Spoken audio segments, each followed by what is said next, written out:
죽도밥도 아니었습니다. 엔비디아 실적 발표를 27일 날 합니다. 8월 달에 테스트 통과하는 거 아니냐, SK 하이닉스에 밀렸던 삼성전자에게는 날개를 다는 게 아니냐, 특히 트럼프 대통령이 이제 탈중국 정책을 펼치고 있는데 이런 것들을 종합해보면 전반적인 지금 2차 전지의 훈풍이 불고 있는 상황이라서 더 이상 망가지긴 쉽지 않다.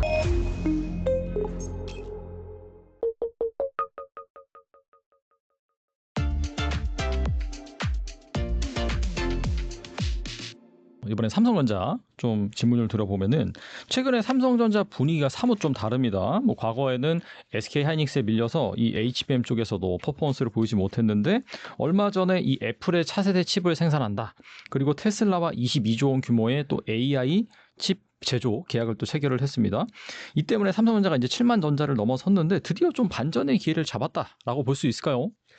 네, 삼성전자 사실 최근 몇 년간 죽도밥도 아니었습니다. 왜냐하면 파운드리도 잘 안 되고요. 맞아요. 네. 메모리는 HBM, SK 하이닉스에 밀려가지고 상당히 어려운 그런 시기를 겪었고요.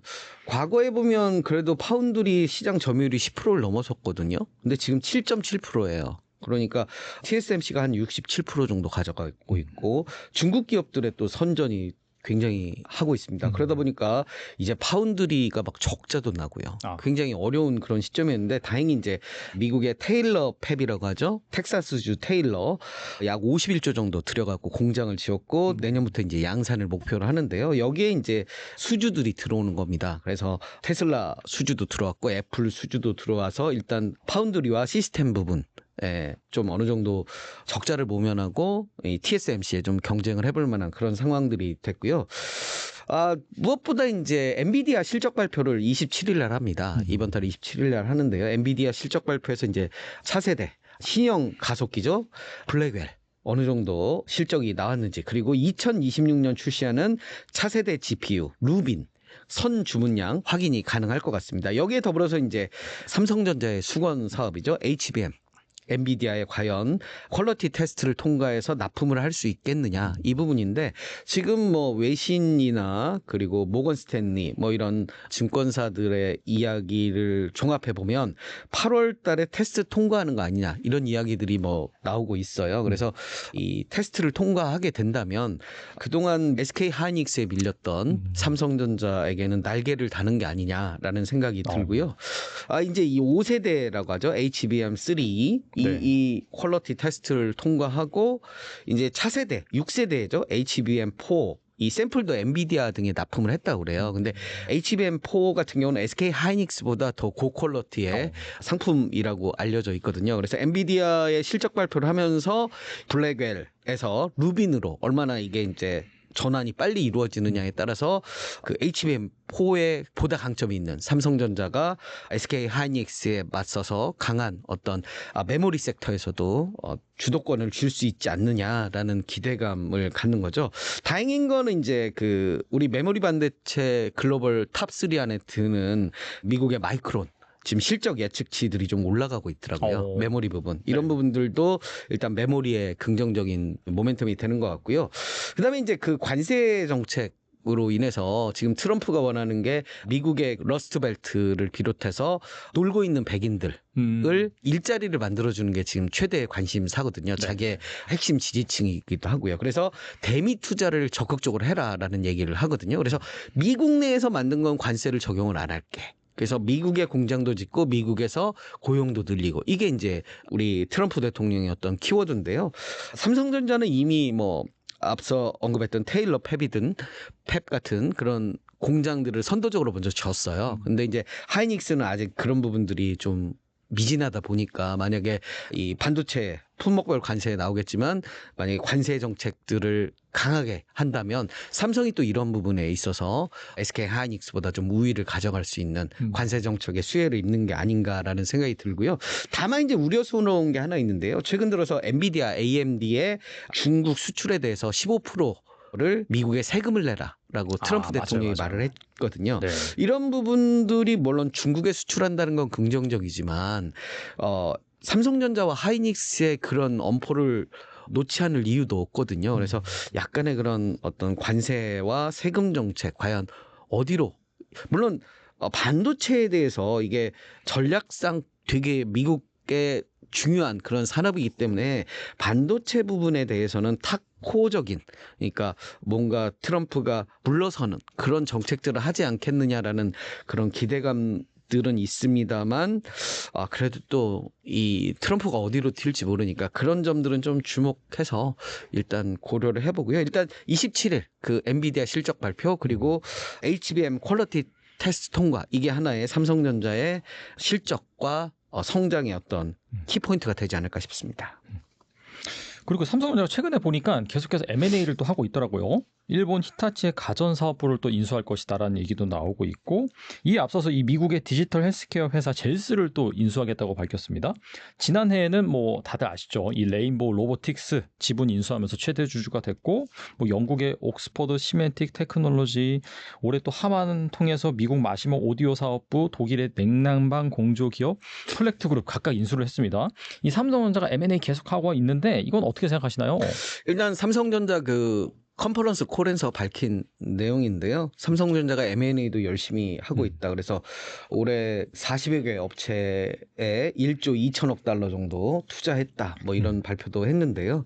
일단 포커스는 정해져 있는 것 같습니다. AI, 로봇, 네. 데이터 센터, 디지털 헬스, 이런 첨단 산업 분야, 시장을 이끄는 그런 기술 분야에 대해서 M&A를 지속할 것으로 예상이 돼요. 그래서 뭐 레인보우 로보틱스 같이 로봇 기업을 인수를 하면서 지분 투자를 한 거죠. 그러면서 빠르게 이제 로봇 회사가 되어 가고 있고요.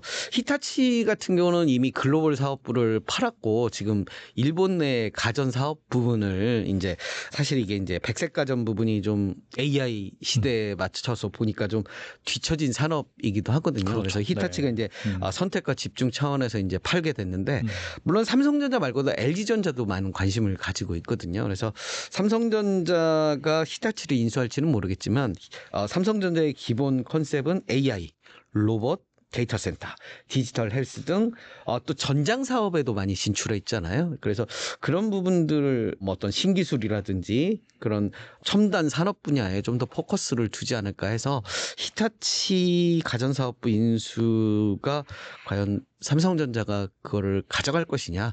근데 뭐 그렇게 막 적극적일까라는 저는 퀘스천은 좀 있습니다. 왜냐하면 M&A의 어떤 기본적인 개념과는 좀 다를 수가 있어서. 네. 아무튼간에 그 삼성전자가 보니까 종합 이런 AI 하드웨어 회사 그런 것들을 노린다라는 생각이 드네요. 작가님 말씀 들어보니까. 네네네. 그리고 이제 2차 전지 이슈 좀 살펴보겠는데, 중국 배터리 기업들이 미국 시장에서 발을 빼면서 북미 ESS 시장에 큰 공백이 생기고 있습니다. 이에 따라서 한국 배터리 3사가 그 자리를 메울 것이다라는 기대가 커지고 있는데, 과거에도 이렇게 빈자리를 기회로 삼은 산업들이 있었는데 이번에 한국 2차 전지 기업들이 그 역할을 해낼 수 있을까요?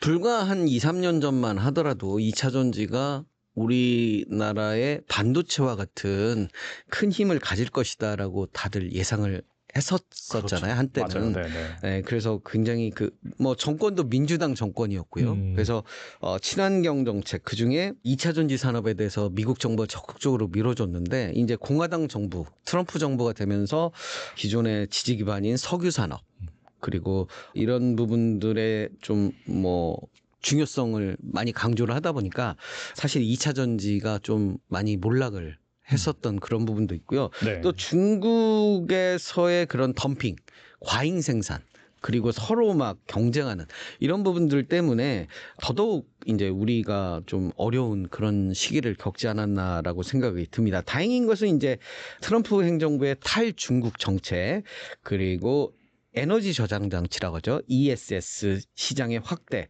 그리고 중국 정부가 이제 난립한 이런 어떤 경쟁, 중국 내에서의 경쟁, 이런 것들을 좀 조정하면서 리튬 가격이 좀 회복을 하고 있거든요. 그래서 리튬을 막 서로 막 만들다 보니까 원가 이하로 지금 막 떨어지고, 한때 키로당 582원까지 리튬 가격이 2022년 올랐어요. 그러다 보니까 양극재 기업의 어떤 주가, 그리고 실적의 그 근본이 리튬 가격인데요. 그때 당시만 하더라도 굉장히 이제 이 양극재 기업들의 어떤 미래 전망치도 좋았고요. 근데 이제 이게 지난 6월에 이제 10분의 1 수준인 52원까지 떨어져가지고 네네. 뭐 거의 이제 다 망한 거죠. 미리 이 리튬은 미리 사두잖아요. 맞아요. 네. 그러니까 재고 손실이 보고 그런데 이제 최근 중국 정부가 이제 나서서 리튬 광산 가동을 중단시키고 그래서 나름의 이제 감산 조치에 나서면서 리튬 가격이 어느 정도 회복이 되고 있어요. 저는 이게 이제 그 중국 정부의 어떤 자원 에너지의 무기화 의 일종이라고 생각을 하고요. 지금 전 세계적으로 리튬은 거의 중국에서 만들어지고 있으니까 이걸 자원으로 이제 하나의 뭐 적정한 무기화를 하지 않을까라는 그런 생각이 들어서요. 그래서 이런 부분들이 종합해 보면 이제 어려운 시기는 지나가지 않았느냐. 그리고 트럼프 대통령이 이제 임기가 벌써 뭐 이제 4년 임기 중에 상당 부분 지났거든요. 그렇기 때문에 다음 정권에서 만약에 민주당 정권이 된다 그러면 친환경 정책을 좀 드라이브를 강하게 걸 테고요. 그러면 지금보다는 좀 나은 상황이 벌어지지 않겠느냐라고 생각이 듭니다. 특히 트럼프 대통령이 이제 탈중국 정책을 펼치고 있는데 그 중에 하나가 하나의 크고 아름다운 법안이라고요. 대규모 감세 법안을 했는데요. 여기 보면 2026년부터 배터리 생산에 중국 등 금지 외국 기관에서 생산하는 자재 비중이 60%를 넘어가면 그 세액공제 대상에서 빼버립니다. 그러다 보니까 중국산 원재료 뭐 이런 거 쓰는 것들을 더 이상 할 수 없고요. 2030년이 되면 85%까지. 그러다 보니까 이제 중국을 배척하고 뭐 그런 부분들이 장기적으로 우리에게 우호적인, 그러니까 뭐 미국에 들어가는 배터리는 한국산밖에 뭐 적용할 수 없는 그런 뭐 상황이 만들어지고 있는 거죠. 여기에 이제 ESS 시장에서도 중국산 ESS에 고율 관세를 매기겠다. 그래서 기존에 이제 41%였는데 58%까지 관세를 올립니다. 그래서 사실 ESS 시장에서 중국이 우리보다 먼저 치고 나갔는데요. 이렇게 이제 17% 정도 관세를 올리면서 우리도 좀 해볼 만한 그런 시장이 됐고요. 전기차 시장이 좀 주춤하면서 ESS 시장, 사실 전기차보다 ESS의 응용 범위가 훨씬 넓고 뭐 상용화하기도 되게 편한데요. 이런 네네. 시장들이 커지면서 결국 2차 전지 관련 뭐 양극재라든지 이런 기업들의 좀 어두운 시기는 좀 지나지 않았나. 다만 이제 LG 에너지 솔루션이나 이런 기업들은 이미 미국에 현지화를 했는데 뭐 양극재라든지 이런 소재 기업들은 아직 이 현지화가 덜 돼 있거든요.